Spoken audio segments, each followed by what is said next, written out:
Mami, ang micronutrients sa katawan araw-araw nababawasan. Kailangan niya ng tulong mo.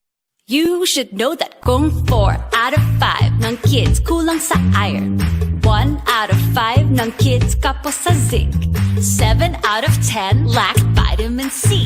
Baka micronutrient deficiency. Can't you see? Hey, yeah, it's pretty clear.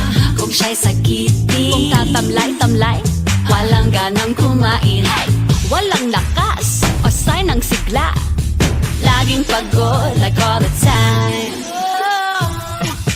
At pagdating sa class, di siya makafocus, di talaga siya ganyan. We have to make it stop. If he needs tibay, tibay,